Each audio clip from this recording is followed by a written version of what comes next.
اب جو کیبنٹ کے نہ ضیاء الحق صاحب موجود ہیں جو کہانی بتائیں اور نہ بھٹو صاحب دنیا میں ہیں جو بتائیں، لیکن بھٹو صاحب اور جنرل ضیاء الحق جو ہیں وہ ایک کونے میں کھڑے ہو کے کچھ 10 منٹ انہوں نے بات کی.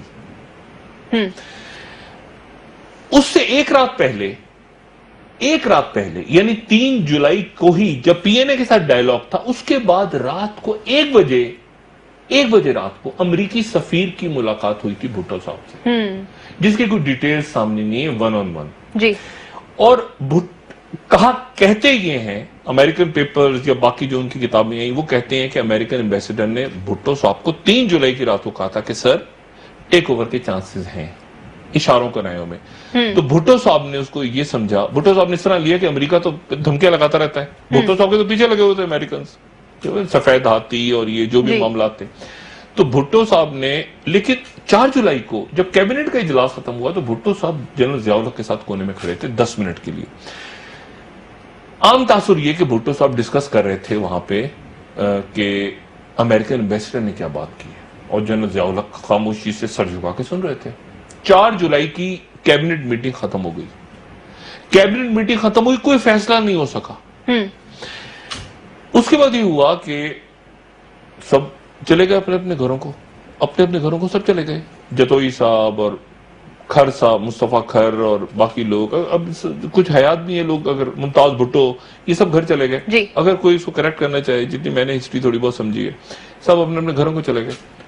کچھ 9:30 بجے کے قریب ٹیلی فون کالز آنی شروع ہو گئیں، ممتاز بھٹو کو، غلام مصطفیٰ کھر کو، کوثر نیازی کو، ان لوگوں کو، سب کو، حفیظ پیرزادہ صاحب کو کالیں آنی شروع ہو گئیں کہ پرائم منسٹر بلا رہے ہیں، جلدی پہنچے پی ایم ہاؤس. رات کے 9:30 بجے یہ سارے کے سارے اسلام آباد میں بھاگ کے پہنچے پرائم منسٹر ہاؤس. تو وہاں پرائم منسٹر ہاؤس میں پتا چلا کہ 11:30 بجے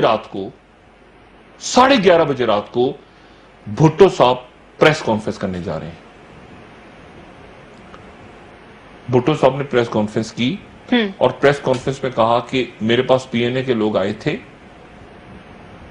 اچھا، پھر حفیظ پیرزادہ ان سے کہہ رہے ہیں، پھر لوگ کچھ کہہ رہے ہیں کہ آپ سائن کریں، کچھ کہہ رہے ہیں نہیں سر سائن نہ کرنے کا دماغ خراب ہو جائے گا پی این اے. ایک عجیب بیچ میں کابینہ اسپلٹ ہے. لیکن بھٹو صاحب کہہ رہے ہیں کہ میرے پاس پی این اے کے لوگ آئے تھے اور پی این اے کے لوگ جو ہیں وہ سمجھتے ہیں کہ میں بہت مجبور ہوں. میں بالکل مجبور نہیں ہوں، لیکن میں نے فیصلہ کیا ہے کہ ان کی جو مطالبات ہیں میں کل صبح ان پہ سائن کر دوں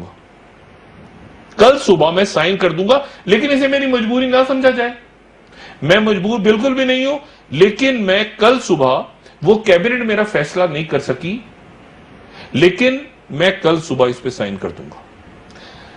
کچھ وزیروں نے شکر کیا خدا کا کہ یہ کرائسس ختم ہو گیا ہے. کچھ وزیروں نے کہا خاموش رہے، اپنے اپنے گھروں کو چلے گئے. 1:30 بجے آخری وزیر پرائم منسٹر ہاؤس سے نکلا، گھر چلا گیا. جو باقی سٹاف تھا، جو بیوروکریٹس تھے، وہ 2 بجے چلے گئے.